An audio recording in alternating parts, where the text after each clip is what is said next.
guys, thanks for tuning in again. So today's episode is on cyberbullying, and my good friend Jenna Cooper, who was on The Bachelor with me and Bachelor in Paradise, will be joining us.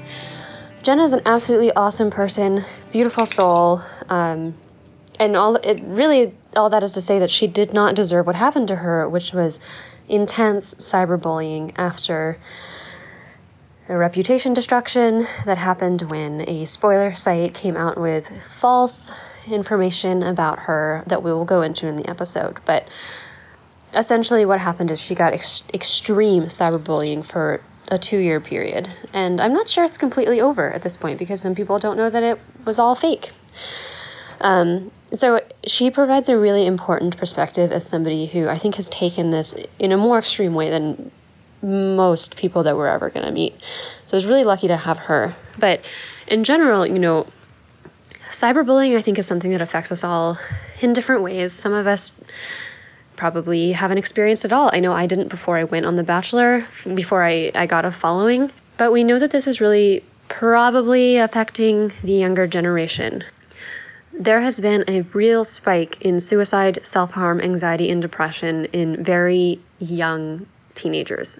10 to 14 suicide rate has tripled since the late 90s, and it has become kind of exponential since the early 2010s, and this has coincided with the rise of social media. Not all research is showing that this is linked to social media, but that's correlational cross-sectional research, which basically means that it's not showing cause and effect. And a lot of other research is showing that this is very likely to due to social media. We're seeing that people who spend less time on social media have higher quality of life, fewer mental health symptoms. It's scary. It's scary, and cyberbullying is probably a big part of this because we also have seen that things like contempt and nastiness have risen or rise when people engage with social media. Research has shown that. It has shown that social media correlates with contemptuous attitudes towards other cultures. So we know that it has adverse effects. And ultimately, social media means that you are communicating with somebody anonymous. You're not getting that you're talking to an actual person. And so cyberbullying can be really harmful. And you'll hear from Jenna how harmful it's been for her. It's been harmful for me. It's been pretty awful. Rumors, nastiness, contempt. It's scary. And what I really like about talking to Jenna is that she's a mother. She has a 1-year-old daughter, and she talks about her fears raising a kid in this environment. And I think it's a really valuable interview. So I hope you all enjoy. Thanks. Hello, everyone. So today I'm super excited because one of my favorite people in the universe is joining us today to talk about a subject that, deeply affects some of us, particularly this person. Many of you may have experienced it on a smaller scale, though. And I think especially when it comes to parenting, it's becoming a bigger concern. So the topic is cyberbullying. And as our guest, we have Jenna Cooper from my season. And, a lot of this, I think, with the reality Steve drama going on, for those of you who aren't Bachelor people, this spoiler dude who also spoils people's lives has recently had his life spoiled. And one life in particular that he really disrupted was Jenna's. And in response, she had to handle a lot of cyberbullying and threats and just overall absolute nastiness. Jenna, how do you feel being here and even just like talking about this? Well, interestingly enough, actually, I feel okay now. I feel like I finally got to the point where I'm a little bit more comfortable putting like my awful feelings into words. And I think that it's something now that I think might be like a purpose that I have to share just kind of my story and help other people who either went through it, might be going through it, have kids who will go through it. So I'm actually, it's good. I think I say that, but I also have this like ever lingering anxiety about it. So better than I've been. Yeah. I mean, it was really a trauma. Like it was really awful. I was so I guess to give a brief do you want to give a brief synopsis of what happened? Oh, no, you can. You want me to do it? Okay. Yeah. Well, especially because I don't know a lot of what happened. I know little snippets from what Jacqueline told me, but I don't know the full. Yeah. I don't want to spend a ton of time rehashing what happened because Jenna's had to do this 1,000 times. And, basically what happened was Jenna was on Bachelor in Paradise. She got engaged to someone named Jordan at the end. And the night the finale premiered, Reality Steve, again, the spoiler guy, reported that Jenna had a sugar daddy and it was sexually explicit. Basically, he published screenshots of Jenna, in giant air quotes, talking to her sugar daddy about the whips and chains she was going to use on him that night. And how I was going to do everything in my power to destroy Jordan and take over the world. Yeah. Jenna was an evil supervillain. Jenna, on the night of her big night, it was reported that she was a soul eater. Sometimes even a madame for a prostitute ring that got in there. Yes, I was called that. Yeah, the story just blew completely out of control, and nobody had ever really questioned his reporting. Also in some air quotes here, reporting before because there'd been no reason to. And this also came at the collision of social media exploding and people being more invested and interested in contestants' lives than ever before. And so Steve's role was changing. Our experience as contestants was new. And so even though the story was completely absurd, people believed it. And then it was 2 years of just absolute awfulness for Jenna until she was able to prove that not only did she not do these things, but it was if the story itself was absurd, the conspiracy behind it was even more absurd. It was like multiple people separately conspiring to take Jenna down. I mean, it was absolutely wild. Yeah. Just fans, or not even fans, just like people or people you knew, or so I think I didn't know of this person, but apparently I tweeted her one time. And then somebody else had absolutely no idea who she was. I think she was more like a Jordan fan. And then, it's like I find out more, but I also think there's still things that I don't know. Like, I think there was other things going on, like literally probably behind the scenes, to kind of set the whole story up. There was a person with psychosis involved too. Yes. Maybe more than one. Yeah. Okay. I had actually posted some of the, emails and texts that were sent as like proof or whatever the other day.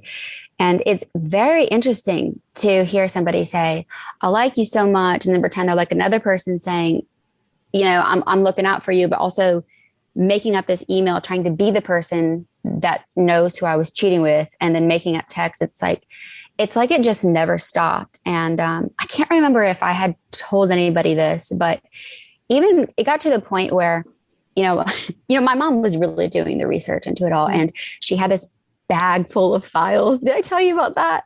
Yeah. In my car, and then my car was broken into. I can't remember. Yes, and somebody stole the files. They left my money, but they stole the files. And I'm like, this is too much for me. It was. It's really crazy. And I think that was part of the problem with you trying to clear your name, is that people just could not believe that something like this could even happen. Like, if we think Occam's razor, the simplest explanation is just that you did it. Even though even in that simplest explanation, you are running some prostitute ring and, whipping some older man in a plot to take down your, and something that I think that I just find like really interesting, because it wasn't just that he had reported that. It was obviously the way that I responded, people were like, that's weird. And it's because, I wasn't even writing those captions. That was weird. But also you have Jordan saying, I know in my heart that she did it. I'm like, well, great. That really throws me under the bus. But I'm like, but if you know in your heart, that's who I am, why did you ask me to marry you? Like, it doesn't make sense. And why pretend? Like, he would say, you need to you need to make sure the producers think we're getting along. And I'm like, is this just, it felt so weird. It just felt like I was being set up, but I was obviously too naive to like put it together until it was too late. Yeah. And what did it feel like during all of that, even when I was coming out? I mean, I'm sure we'll dig more into the cyberbullying, but how did that feel to hear all those things? I mean, for the most part, it was very shocking. I felt like completely out of control. Like in a sense, yeah, I had a platform, but what was I going to do? Now, looking back, I could have posted every day saying, this is how I feel. This is what I've learned so far. I've not done any of this. Here's some of the proof. But you have to know that people were so convinced that it was true that no matter what I said, they were just like attacking me from all angles. Even the producers were like, yeah, I'm sorry, but we really don't believe you. And so, yeah, I just felt like completely hopeless, I guess. Yeah. And I'm like not the type of person that can carry on a double life like that and have this terrible thing going on one side, and then just pretend like, oh, everything's great. So I think also it was hard to hear even people that I really cared about or that knew me very well to be like, so did you do it? And I'm like, are you really asking me this? And so, I'd have to explain, I couldn't get away with that. Like what type of person I am. I would also probably tell you and be like, what do I do? And I've said this before, when it all came out, it honestly would have been better for me to have some type of story like, oh, well, I needed the money. You know what I mean? And just kind of like turn the story. And I was told by agencies and different people that were trying to help me, like, you could just try to spin it. But I'm like, but I just want to tell the truth. And you know how that turned out. It like nobody believed it. So yeah, I felt completely out of control.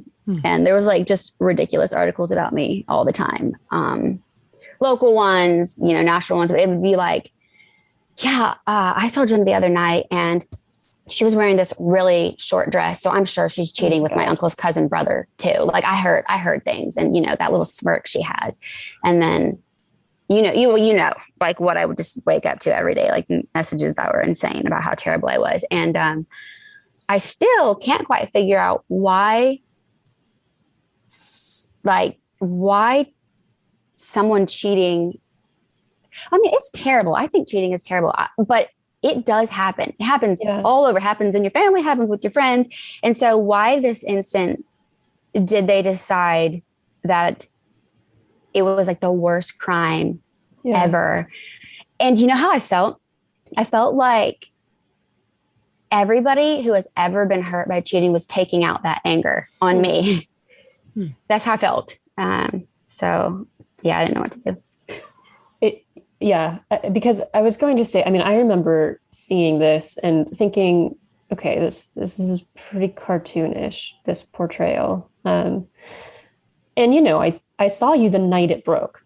And so I kind of knew from the beginning, like, no, Jenna didn't do this. There was no, I mean, then I would have to talk to friends or Reality Steve himself about like, no, Jenna didn't do this. And then they would come at me with like, okay, but here's the evidence, which by the way, there was no real evidence. Yeah, that's what I know. I know. That's what I think. I'm like, so you vetted my phone number. Okay.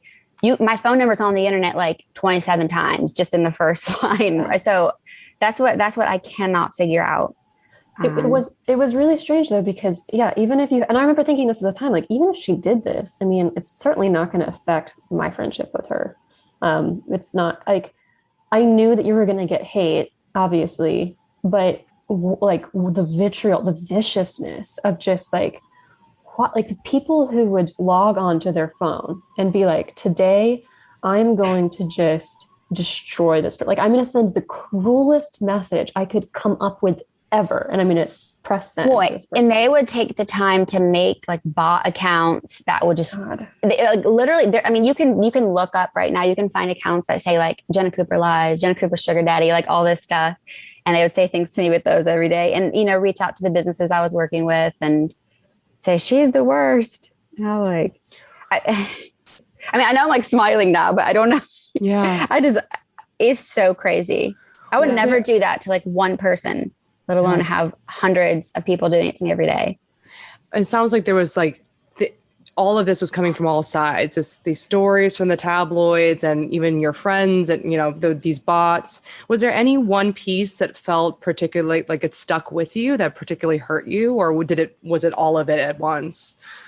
I mean, like I said, I think it was just anybody that knew me even asking, although that's fair. It really is fair for them to ask. But I think that, and then I've kind of said from the beginning, I think just it's the story. It's what I was blamed for. I think that hurt the most because I'm so like anti and not just cheating, but having like a guy take care of me and like, pay me for sexual favors. And you know what? I don't care if somebody else wants to do that. It's just always been my thing that I've wanted to be independent and not rely on that. So I think that, and then, it's just, I think just not having very much support, like all around. Although I will say at the time it felt very dark because all I could see were these negative messages, but I did have a lot of like followers and people who were standing up for me. And friends and family trying to fight off the trolls too. So it just sounds like just being deeply, deeply misunderstood. And which kind of started a long time ago in my life, I would say, actually. What do you mean? Like it just, I've tried to explain it before, and not that I think I'm like so important or anything. It's not that, but it's like somehow I've been people's table talk for a long time. Like, oh, what has that Jenna girl been up to? Did you see what she was wearing? Did you see what she did? And I'm a little bit like louder. So people tend to notice things that I do or say. And I've felt extremely misunderstood. And I think part of that is I didn't understand myself. So I was, I would try to find an identity in whoever I was dating, or one day I would wear something crazy, or, my ideas, how my ideas get. So I start thinking about things just kind of in a different way than I guess most people would. So I guess it felt like I was always judged and didn't necessarily fit in, wasn't like cool, but was kind of interesting to like either hang out with or talk about, Yeah.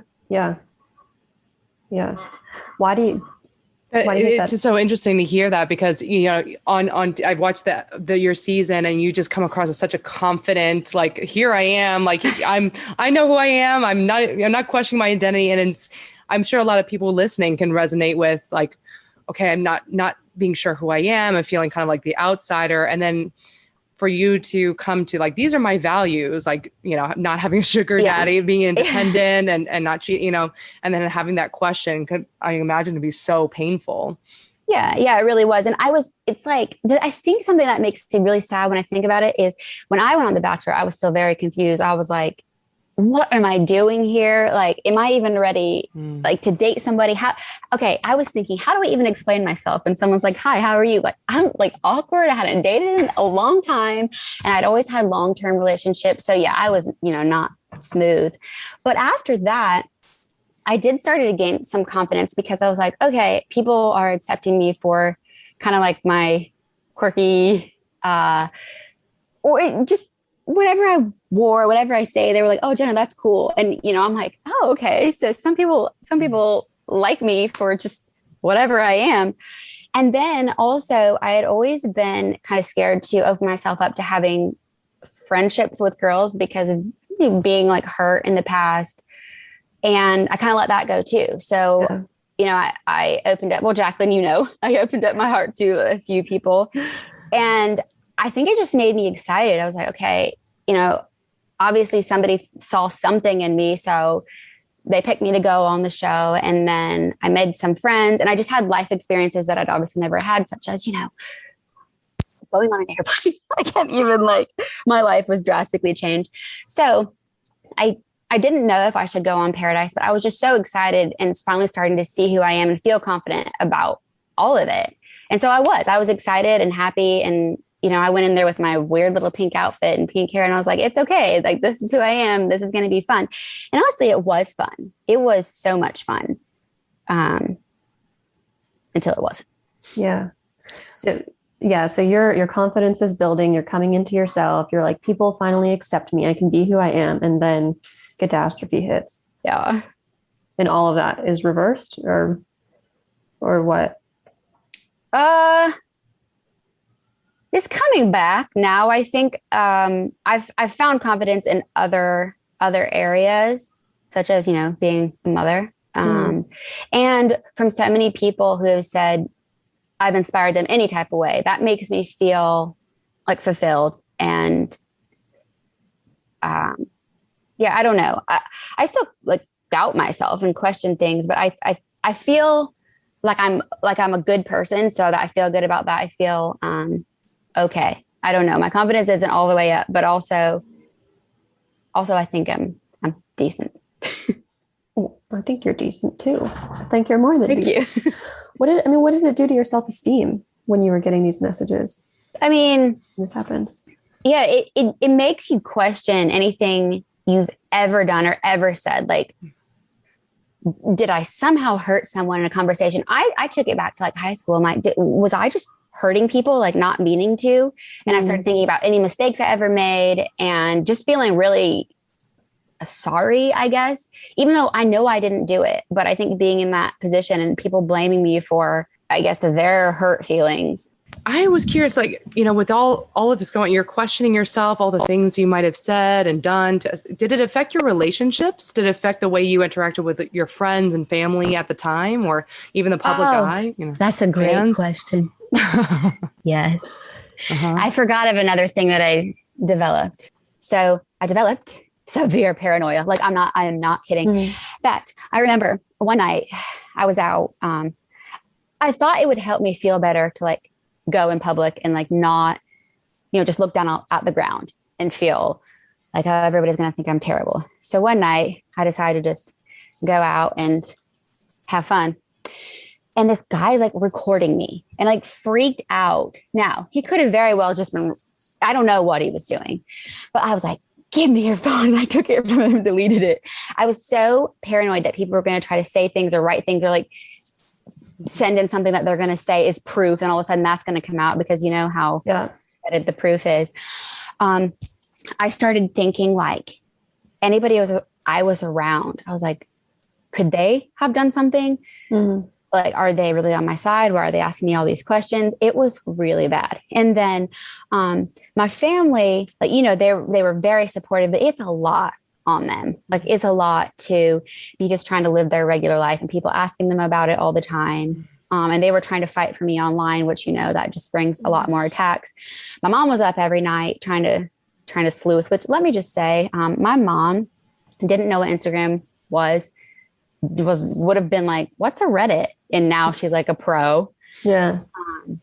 And then, I'm telling you, I thought dating was just out of the books for me ever. Because why? What are the first thing you do when you meet someone? You go Google them. You're like, okay, what's going on with them? Or, maybe people aren't online, but at least their Instagram, you look up things and what do you think the first thing that came up for the first couple years? It was awful. So I was like, I'm never going to date. I didn't even try. I wasn't open to that. I wasn't open to new friends because I just thought, well, everyone's going to think I'm a terrible person. So I was very, very closed off, very hermity for years, which, that definitely, I'll never get that time back. Yeah. So it's really sad because I had moved here and made a few friends and was like really excited about my apartment and like the job I was doing at the time, and all of it all of it crashed and I just kept moving. I couldn't get a new job.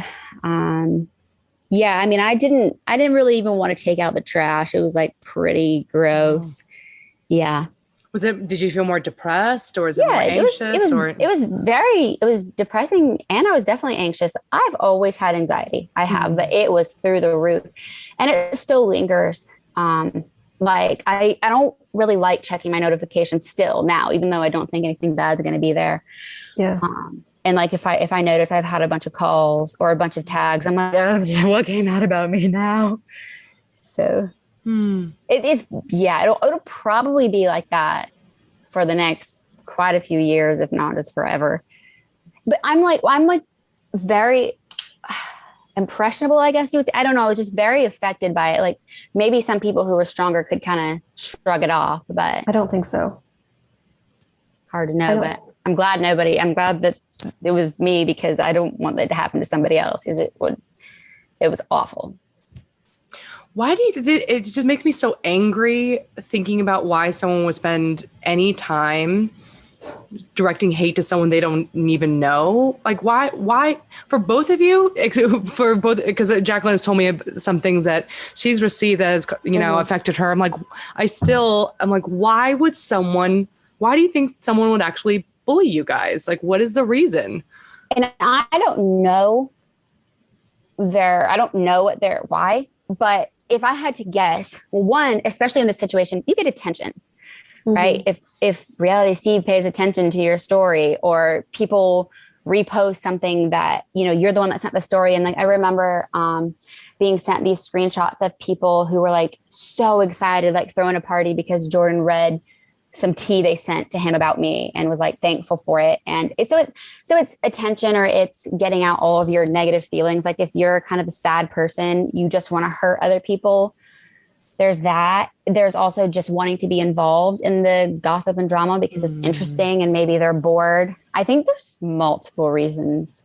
I think some people had reasons to want us to break up. And then, like I said, I think there were other things going on that I mean, I can't confirm, but that, this story obviously got a lot of attention, probably views and ratings and whatever, so there's that side of it too. The entertainment industry is very backstabbing and all about money and articles and like, oh, let's get their eyes on us. And I think it was like the little perfect storm, Yeah. I can't help but think that with Jenna, you're this beautiful, blonde, bubbly, you're the girl that everyone naturally envies or measures themselves against at some point in their lives, like whether it's high school or whatever. And the opportunity to say, oh, it was too good to be true. She's not a good person. There is something I can hate about her, and punish her. Do you know people actually told me that, Jacqueline, like what you're saying?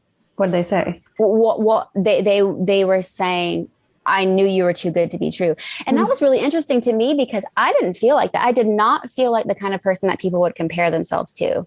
Yeah. I really did not and high school clothes weren't expensive. Yeah. I never felt like I was like the cool person. I was okay. I was happy with myself. I was content, but I didn't think that. And I remember thinking, oh, this is great because I'm getting to be who I am and people seem to like it. And I have a very positive community here. And I'm just kind of sharing my tips and things that I've learned. I had a young audience too, that I thought was great because, I always wanted to be a role model for them. And so I had people message me and say that, like, I knew something was off with you. Like everything just seemed so right. And you were so happy. And now I know, all the dark, evil things that you were doing. So I was like, oh, geez. Yeah. It's amazing it's so rewarding for people to see, see somebody be taken down.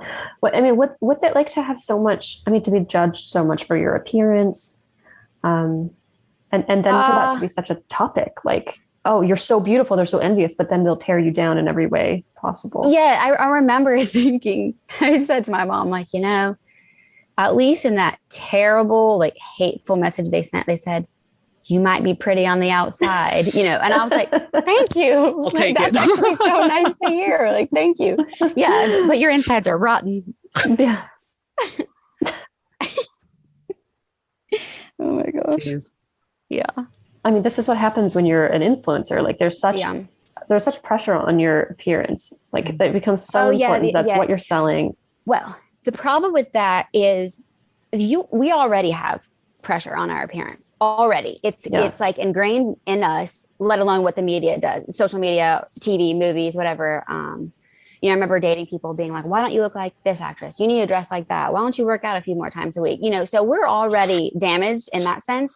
Then when you go put your life in the public, they will point out everything. And I've had an issue with it. That's why, I'm like the med spa girl. I'm always, a little filler here, a little Botox there. Let's do it. Because I felt like I needed to change something to feel better about myself. And I changed a lot of things. And I realized that wasn't making me happy. That wasn't making me feel confident in who I was because that wasn't who I was. So that was a whole other journey. But that's a huge thing for men and women. But, I can obviously relate to how it feels to be a woman. And another thing is I've noticed people online will say, you're an influencer. Your life is, I'm going to just, be their voice. Your life is so easy. Why are you complaining? Like, really, you're going to take a break from social media? Like, it's that hard. And that's not to like downplay any other real life problems. And it is fun to be an influencer. Absolutely. But it affects you like internally so much, because I remember, I worked for like 12 years, 40 plus hours a week, and it's a different feeling. You go to work, you do your thing, you're done. You don't have people being like, oh, your hair, did you gain a few pounds? It's just not like that. People don't say those things to your face, even if they think them. And so it gives you just develop so much anxiety over time, to the point where now I'm going to post something. I'm like, oh, what are they going to say? Yeah. Yeah. And it's so invalidating. I'm sorry. No, it's fine. I know I'm talking a lot. No, you're here to talk a lot. But the thing is, it's not just for influencers. It's for anybody. And it's getting like worse and worse of what people might say when you post something, which I hate. I hate that. What sorts of things will they say? Yeah. No, it doesn't matter. It just depends. Like, let's say, I've seen these things happen. Let's say you have like some popular friends, right? But then you have some other friends that people maybe don't think are so popular. And then you post a picture with that person and they would just literally just comment on it and be like, ew, or nice jeans, something like that, that really affects people. Especially younger, but hey, I don't have a good way. It hurts me. Yeah. I just can't stand to think of younger people posting to try to just be relevant and fit in, try to just get along in life. And then people are attacking them about anything that they can. It doesn't matter. It doesn't matter what it is. And we all remember being bullied for whatever. I remember somebody making fun of my eyebrows. I remember everybody putting their arm next to mine to tell me how pale I am. Like, you just don't really, you live with that and it makes you who you are, which I hate. But now it's starting so young that what are they going to be like? Do you know what it makes me think? That they're going to turn into like trolls themselves, because it's the only way to survive is to like fight back. And if you're hurt because somebody's bullying you for how you look, you might go start bullying somebody for how they look. And it just gets worse and worse, instead of, trying to, first of all, just focus on what's important at that time. Like, I don't know, school, being active, enjoying outside. But no, we're just all glued to these screens, trying to feel accepted, but you don't like yourself because of what people are saying to you, or maybe you didn't get enough likes. And so it's even more damaging. Yeah. It's really like depressing to think about. No, it's true. Like, what you went through is an extreme example, but it's far from the only example of social media being hurtful, or I don't get mean comments anymore. I think, for one thing, because I don't have a Glamour account, I really restrict it to like this podcast, basically.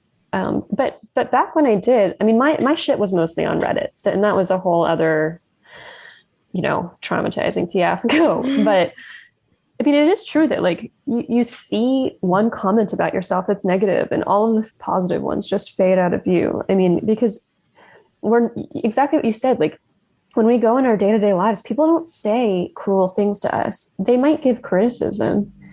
Hopefully it's constructive, but tact exists in the real world, and it doesn't online. And it's not just because it's more direct or anonymous or whatever. It seems like people think it's cool to be cruel and contemptuous and shitty for whatever reason. Like, it's funny. They also don't get the feedback of like watching that person in pain, right? Yes. That's the thing. In person, exactly. You could watch someone cry behind, but this is just like that.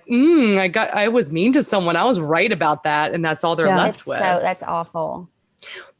What, this is, we're talking about the next generation, and you have a daughter. How do you think you're going to talk to your daughter about, or teach her lessons from all this? If anything, we could learn, take lessons from tragedies and,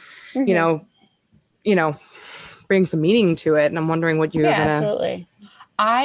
I haven't decided yet, because things are definitely going to change. I'm sure, like, social media is ever growing.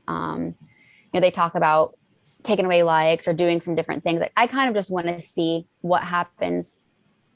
Let's say when she gets around, it's funny because I think about it. I'm like, when will she be allowed to have it? never. But then I don't want her to, not be cool. I don't want her to be that girl without a phone or without a social media, just because. And it's not like my purpose is to try to make her cool, but I want her to feel like she fits in. I want her to feel fulfilled and happy and, part of the world that her friends are. So I'm not sure. It really freaks me out. Obviously there's going to be limits. I feel like Krusty and I are going to have a lot of talks about everything. Pretty much when I think about what I wish I would have known much earlier on, I want to teach to her. Mm-hmm. And so, it's not just saying, you're smart, you're beautiful. It's like, I want to teach her things so she feels confident and like she is smart in these areas. And then I want to show her how she's beautiful and so much more than just a dress or her hair, like her soul, like the way that she sees the world, the things that she likes, the way that she makes people feel. So, it's going to be very interesting. That really freaks me out to think about it. And it's like the trolls they're multiplying, and honestly, so are the predators. And I don't know. Yeah. No, but even what you're saying now, it's beautiful. It's not just like, oh, you're beautiful and here are your character traits that are valuable, but like skills and values. Like, what are you putting out in the world? Not just this is what you are, and this is what we think, makes you valuable, like the way you look, but like, how are you going to interact with people? Are you going to be kind? How are you going to interact with people who are just going to say mean things about you? Like, these are skills, right? There's a little bit more of like how you live your life versus like what you are. Yeah. That's what I was hearing from what you're saying. Mm-hmm. Yeah. I want her to learn who she really is. So try out different things, dance, sports, whatever she wants to do. I don't care.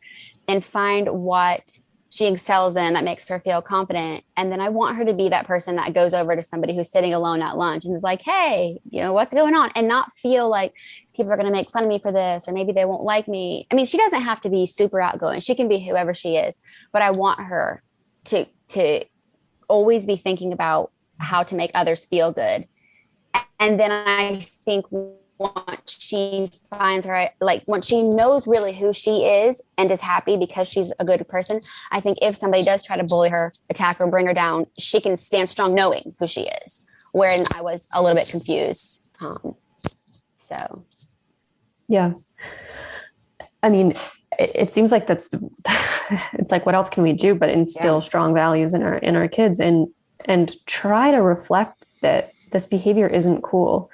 It feels like giving an iPhone to a kid is like giving cocaine to them. Like like in a world where everybody does cocaine to be cool. Like, I know this is going to harm you. Mm-hmm. I know that you're going to become addicted to this, and then it's going to warp your sense of self. And I mean, it's going to cause you pain. But at the same time, if I don't give this to you, then are you going to be isolated? Are you going to be made fun of? Are you going to have normal friendships? Like, are you going to resent me? Because I remember back in my day, it was a question of whether they should give us a cell phone, that old Nokia cell phones. Oh, you're too young for that. Maybe just for emergencies. And like, yeah, that's right. Exactly.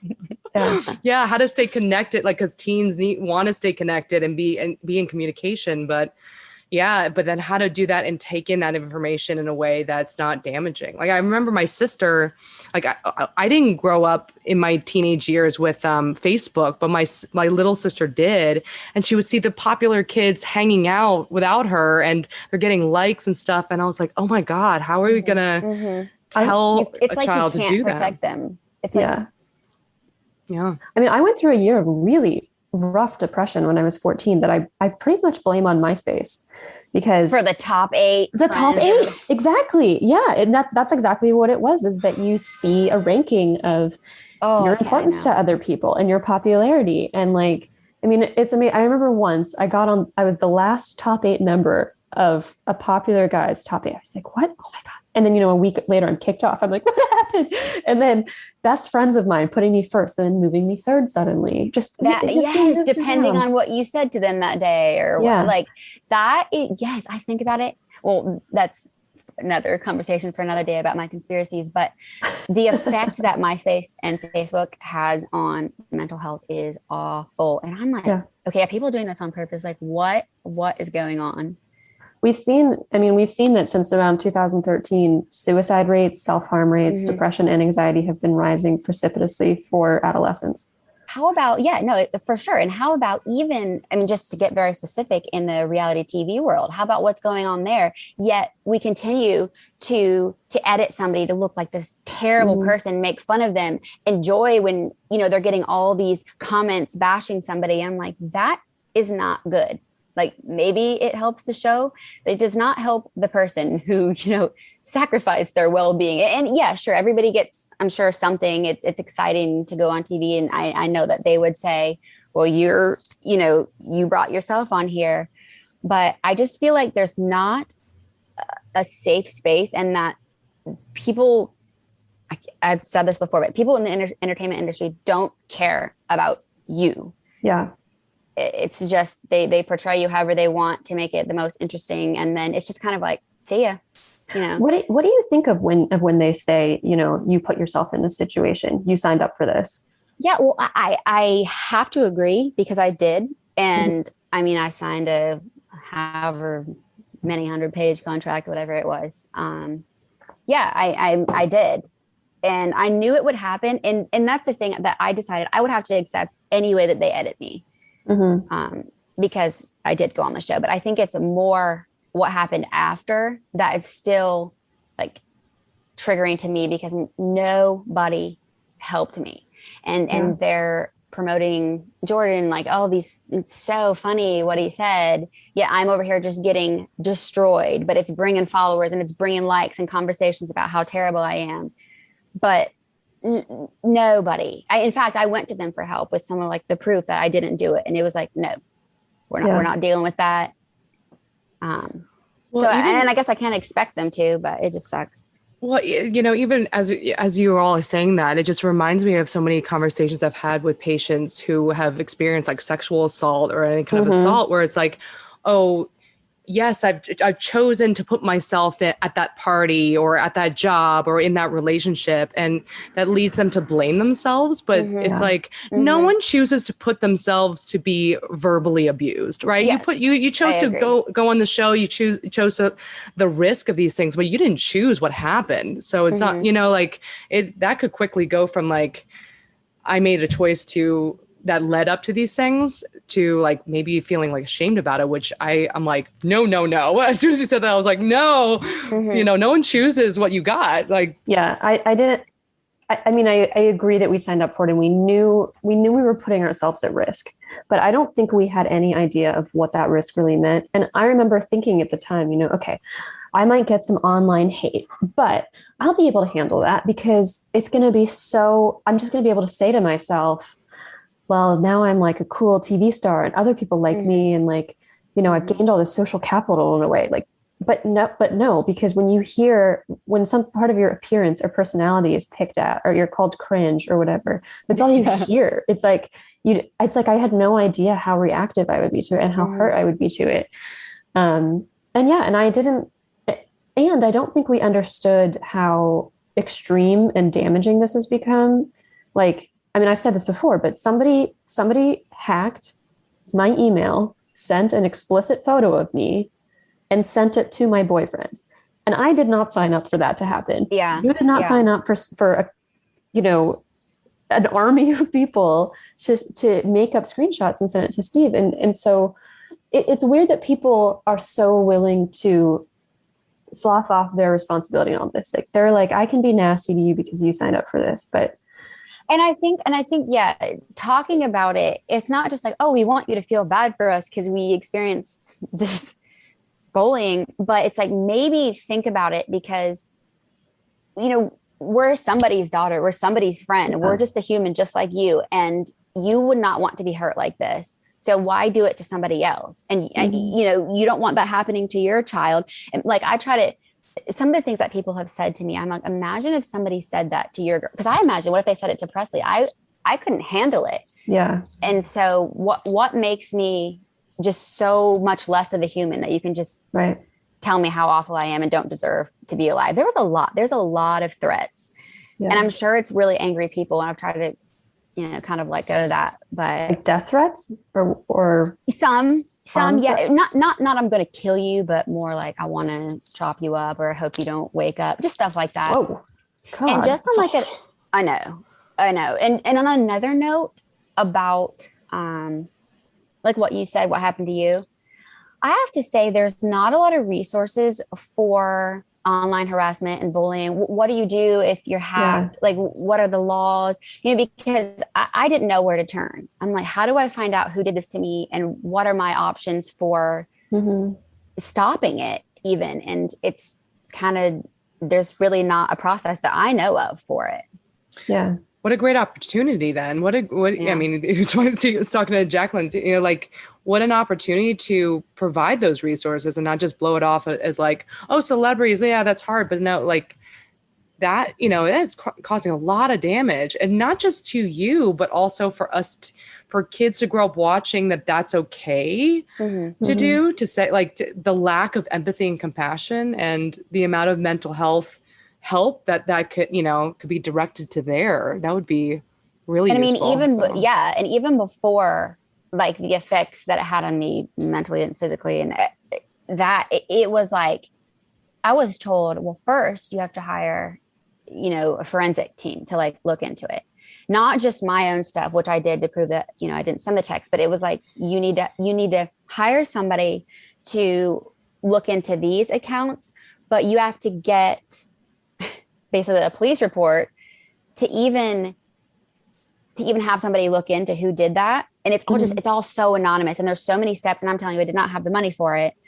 And even what's interesting is after whoever broke into my car, I actually had a police report, and I'm like, okay, can we use this? And it was just constant, like, no, I don't have time. There's much more important things going on. Kind of leave it alone. Because there were multiple times I talked to police because of threats and things going on. And there's just not a lot of help. People don't take it seriously. They're basically like, okay, just suck it up and move on.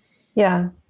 That's what I'm worried about, I guess, is that, the adult generation maybe has put up with some shitty comments, but before I went on The Bachelor, like people weren't jerks to me online, but we're going to be parents to kids who are having a radically different experience. And they're going to be, these suicide rates, I heard you on Chatty Broad talking about how you were thinking about taking pills and just not waking up because people were telling you to not wake up. Yeah, I know. And I think that's the thing is I think it just became subconscious for me because it's not like I was actively thinking all kinds of negative things. Like I was definitely down, but I have, the support of my family and friends, which was still like positive, and people were trying to distract me from it. But I think seeing those things, and you can't help if you read something, it's like in your mind. And I think that's probably what happened. Is just, I started thinking, okay, what if I wasn't here? Maybe the world would be better, because they're basically telling me I'm this darkness over any light in the world. So yeah, I think that's another thing is how deeply we hold on to things like that and how it affects us subconsciously and the way that we live day to day because of it. Like our lives could be very different just depending on the things that people say to us. And that's why it's so important, like how you interact with people and what you say to them. The smallest thing, smiling at them or saying something like snarky in a grocery store affects someone's day, week, life, who knows? Yeah. Tell us a little bit more about, this, thank you for sharing that, how dark it became. And like, I hear the shame and wanting to withdraw and questioning yourself, but how did you get out of it? Like, how did you open up to a new relationship and this new family that you have and, coming to a place where you could talk about it? Like, what was a journey forward? Well, yes, it started out not really eating, pretty much just sleeping most of the day. And if I was awake, like I said, people would try to distract me, or I'd try to distract myself with like music or movies, or not going online at all. And I think also trying to figure out what was happening. Jacqueline, like I just talk through it. I'd be like, maybe this, maybe that, maybe this person's involved, and go through kind of my mom's research. I think my ultimate goal was just to figure it out, because I thought if I could find out what happened, maybe I could just try to end this.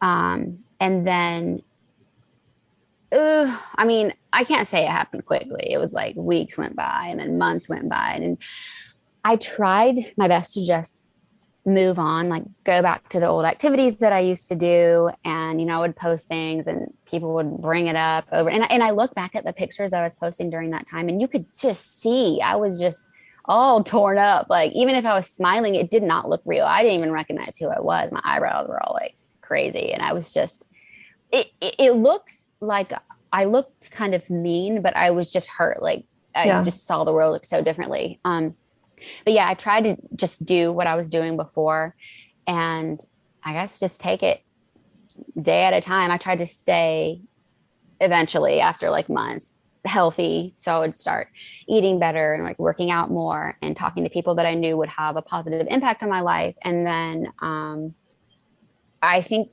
forgiving was probably like the most healing thing, because, I was holding on to things. I was mad at this person, mad at this person. How could they believe that? How could they say that? How could they lie and let me down? And then I was like, I can't base my happiness or well-being on how they feel about me or what they said about me.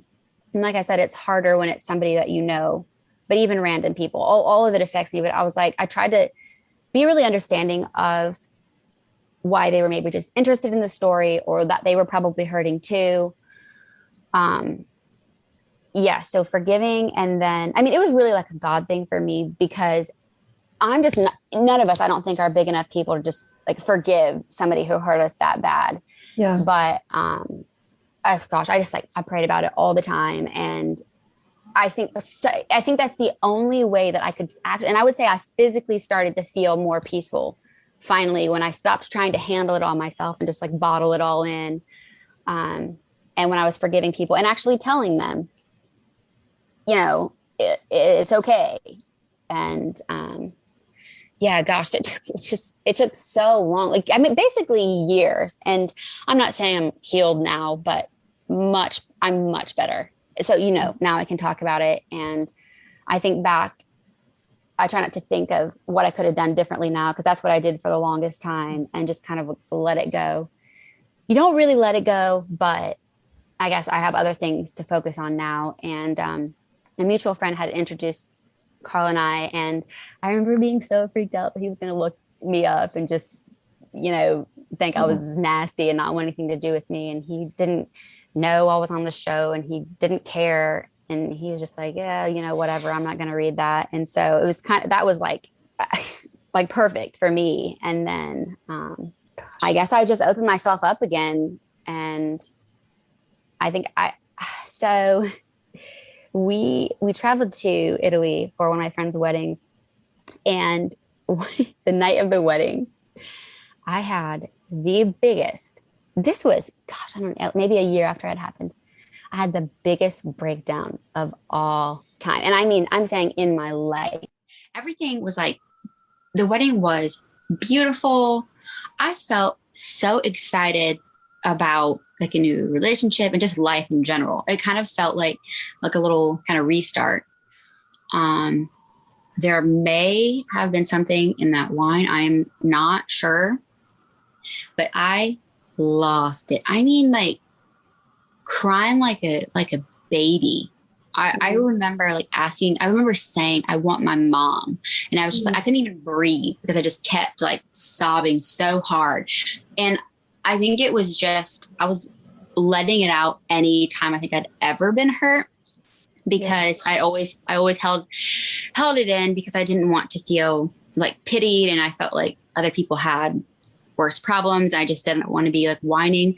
But I think a big part of it was feeling like I was actually safe with Carl. Like I could trust him to like just share completely openly like how I was feeling and how much I was hurting, because that's a big part of who I was too, is how much I was hurt. Yeah. It was so bad. And I think it lasted for like a few hours, and then I felt so much better after that. And like I said, I was excited about the relationship, and I felt like he really knew who I was. He knew the good parts, the not so good parts, that I was still dealing with this, and he wanted to stick around. So I think that's a big part of also what helped me feel better and move on. And start to see more of the positive side of life and kind of the light at the end. What was it like to face Steve and talk to him for the first time, and all of these, and when he came out with that podcast, you know, all of these people who'd been mean to you, like what was that like? It was very healing, I would say. I was really, really nervous to ever reach out to him because I thought, what's he going to do with this information? You know, me coming to him, is he just going to make fun of me and make another post about it? But he listened to me. He looked at the proof I sent him, and we kind of talked for a long time through what was going on and, you know, where he didn't vet things, and he apologized like multiple times. And so it was very healing. I'm so glad I did it. I wish I would have done it earlier, but one, I just didn't really have the nerve. And two, I didn't feel like I had enough information yet. And so, yeah, for him to very publicly apologize and take it all down was helpful. I know that the amount of people that saw it and heard it and believed it, those people aren't going to know it's not true or care, but still, something inside of me like changed when he finally came out and was like, you know, I was wrong. None of this is true. So I always appreciate that. It's I remember when I was trying to decide if I even wanted to talk to him, it was like, he was the person that started this. Maybe he can be the person that ends it. Right. So yeah. So I'm really glad I did. It was a lot. It brought back, a lot of emotions and negative feelings. Yeah. I mean, were you angry to talk to him? Like, did it feel gross, or was it just a relief? No. And that's not to say that I was never angry, because I was, trust me. I was, and I had a character for him and everything. I was like, I'm show everybody like what's happening, but definitely angry. But talking to him, I wasn't. And I think it's just kind of like what we've been saying about how it's so different when you're talking to somebody in real life rather than just behind a screen. Right. I was like, hey, apparently he is a human too. And he's not just in his dungeon trying to, and so I really wasn't angry. I just was grateful that we could figure it out together and get the truth out there. So, yeah, I remember for me, and I think, you know, when I would hang out with you, when this kind of thing, I guess I'll talk about my own reaction first and then what I saw from you, but like, when these things would happen to me, my first reaction was a lot of being freaked out, being angry, obsessive sleuthing, you know, because, for me, someone spread a giant rumor on Reddit and it spun out of control right as I was applying for grad school. And then someone sent the photo. So in both of those cases, I'm like, who did this? How can I figure this out? What's going on? Why does everybody hate me? I hate everybody else. Who are people? I can't stand them. Like, I didn't even know humanity was like this. Yeah. Fine. If they're going to hate me, I hate them right back. You know, it's like so much of this. And there's not a lot of room in there sometimes for just the kind of waterfall effect of like, like I'm actually really fucking vulnerable and hurt and sad. And so, and I remember with you, you know, I mean, I saw you that first night and you didn't cry in front of me. I mean, I'm sure, you know, it's a weird out of body shock. Yeah. That's what it myself either. I was like, what's coming out of my mouth? What's happening? You did seem in shock because it was so shocking. I mean, it was like this kind of stuff that doesn't happen to people. This doesn't make any sense. I mean, it was so wild, but a lot of sleuthing, a lot of obsession, just like, how could this happen? How could this, a lot of ruminating. And so I can just imagine that release, like finally feeling safe and like life maybe has a new direction, could have been a huge relief and turning point, maybe. Yeah, it absolutely was. I mean, I didn't, but it seemed like a lot of things had to kind of line up. And then all of a sudden I felt like I could just let it all out and let it go. Yeah. Yeah. It's not, everything you two are talking about sounds so much like healing from trauma, where people who have these traumas go in survival mode and just kind of like work through it. And there's a lot of anger, a lot of shutting themselves off. But once they feel like they're in a safe space with like a therapist or somewhere else, or just someone who's safe, that's when the emotions can come out. And I'm curious, is there something that Carl was doing at the time, or some way he was being that was particularly helpful? I mean, now I'm just thinking about like talking to the audience about if you're suffering from this, like where do you find safety? How do you find someone like that? Like what was something that he did or said? I hadn't really thought about that, actually. I think initially it was just that it wasn't a big deal to him. He was just like, yeah, that's just a show. That's just an article. If you say it's not true, it's not true. Like, moving on. Mm-hmm. And I love you for who you. That was the biggest thing. And I think it was his personality being so much like of a protector and a caretaker, and made me feel like safe and excited that for the future with him, when with other people I had dated or even friends, I wasn't sure what was going to happen to us in the future, because maybe I couldn't trust them or didn't know their real intentions. And it was like, he just wanted, I think he did things to try to make me happy, and it worked. And little things of like bringing me flowers and saying sweet things or spending a lot of time with me, when I'd always felt like in relationships before that I was like bothering somebody if I texted them too much or we went on too many dates. And it was like, he just wanted to be with me and make me happy. And yeah, I hadn't really thought about that, actually. And I felt like he was not like judgmental, and like I could just be myself, and he would be there. If we think about like even other people in your life, like what did they do that was helpful? And what do you think, if any of us out there have a loved one in this situation, like what do you think is the helpful thing to do and the right thing to do? And what were maybe some things that were unhelpful? Whether it's reputation destruction or just like online bullying. Yeah. I mean, for me, what was helpful was the more outgoing, outspoken, confident, I would say, people in my life kind of went after the people who were lying and saying all these awful things about me. And that was actually very helpful to me. I was like, okay, I've got some strong people on my side who are willing to face any type of criticism for even just saying, hey, why don't you wait a second? Maybe it's not true. Mm-hmm. I really appreciated you and Lauren for, sticking up for me, like publicly. So that was very helpful. What my family did was helpful. And then, another thing that was helpful was also just my friends who would want to hang out with me and just be with me like it was before, and just go eat somewhere and maybe not talk about it or not try to get more information. And yes, I do bring it up. If I bring it up, it's fine, because I also like for people to listen and tell me their about it, because it helps me kind of work through it. And I don't know if it was helpful or not, but I spent a lot of time alone. So I don't know about that. That was probably not the best idea. What was unhelpful? Do you remember? I have an answer to this one. Do you mean like from friends and family? Not particularly, because to me, as long as somebody was trying, I think I felt cared about, which is really interested and believed, which is all I really needed. Yeah. Yeah. You tell me yours. I think so. A lot of people would try to make me feel better, and they would unintentionally invalidate me by basically saying, you're better than this, or, none of this matters. This isn't reflective of who you are. And it's great that it's not reflective of who I am, but there was always this sort of directive to like not care anymore and to get over it and to be able to dismiss it.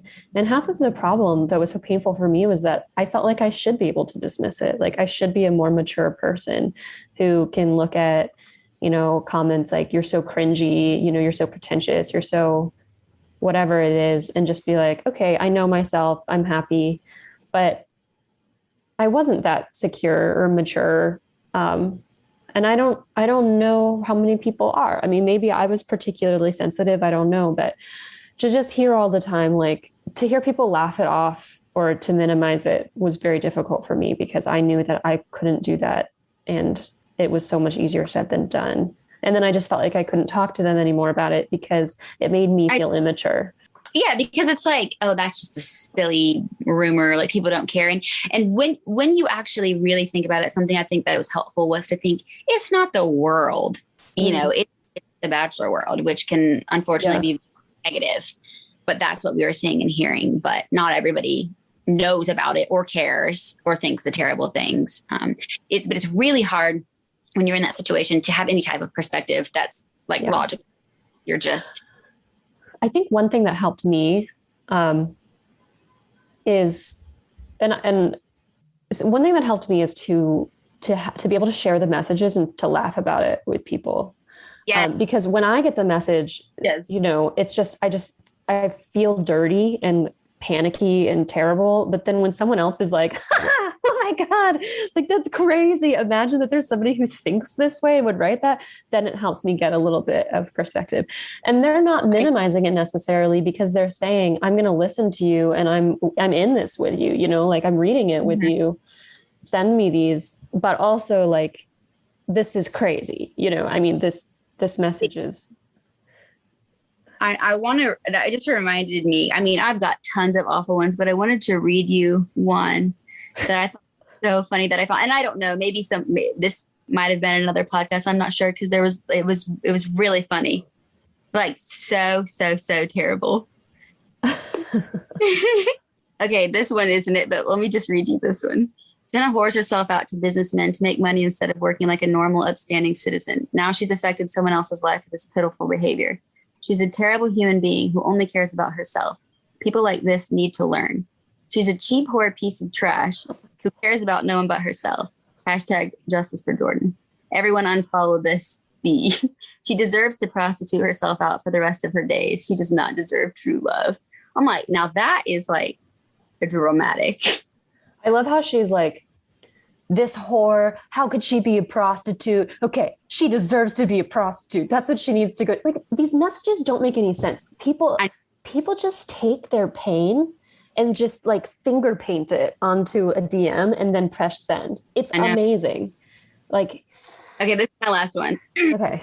You may be pretty on the outside, but on the inside, you look like Quasimodo mated with an incested troglodyte and had a. You want to be a whore so bad. I'm sure Santa Monica Boulevard has plenty of room for you. I feel like we might have read that one before, but it's like I save these and I look at them and I actually do laugh now. I'm like, maybe you should take up a career in being a comedian. That's just hilarious. I remember Richard Dawkins went on some, you know, like Conan or something and just read through his hateful messages and they just laughed about it together. It can be hard to do it at first. And honestly, the ones that you can't laugh at are the ones that aren't funny. They're just like, they tell you something, maybe you're afraid of yourself. But if somebody's going to tell you that you look like Quasimodo on the inside or that you should go on Santa Monica Boulevard, I mean, like, what the fuck? It's just so extreme and crazy. And like, it's so delusional. And it's weird to be the receptacle for that. Like, I need to hold your pain now. Like, this is what you need from me. This person you don't know is to hold your pain. I mean, it's an amazing area in the show because you learn so much about the dark side of people. Yeah. And sometimes the light, but often the dark, and it's scary. And yeah, and it's scary to know that one day I'm going to have a kid and the social media that I am used to now is not going to be the social media they're looking at. And I don't know how I'm going to control it. And I don't know what I'm going to do. And I mean, I imagine they're going to be like 13-year-old holograms walking around bullying, like, terrifying to think about. They're going to be like, your hologram is ugly. Yeah. You don't have the software. Look at you glitching over there. Like, it's going to be a weird world. And the holograms are going to have like avatars with like capes and horns and butterflies on their noses and shit. And like with number of likes. How many likes does your avatar get?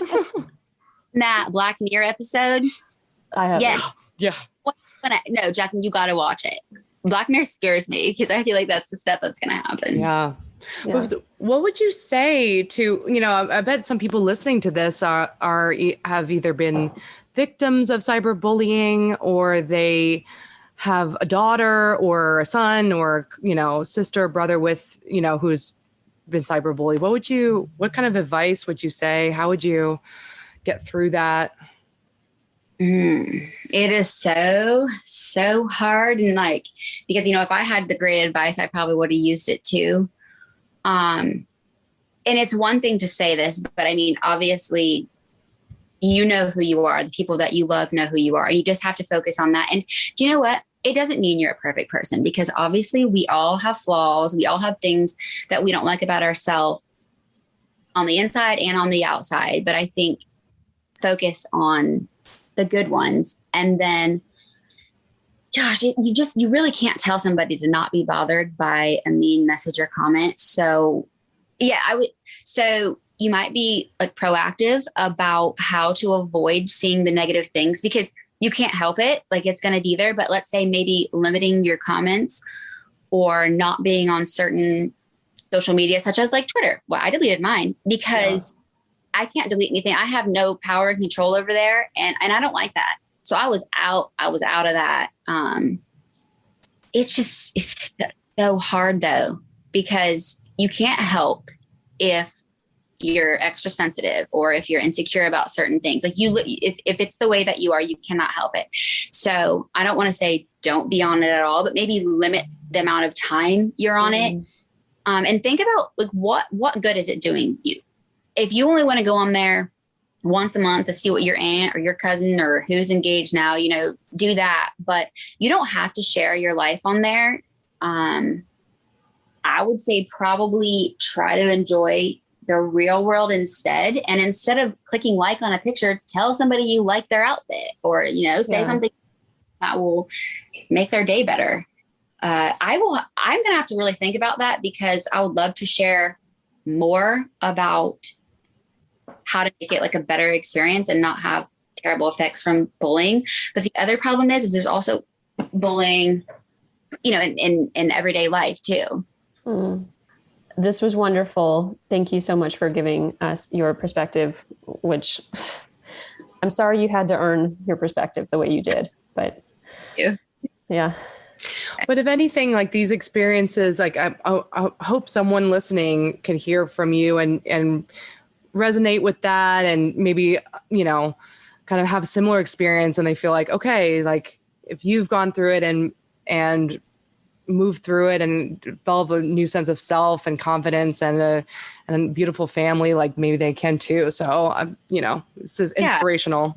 Thank you. I really hope it does have that effect. And another thing, just back on, we were talking about parenting. I think it's really important to not to spy and stalk your children, but to know like what's going on with them, especially online.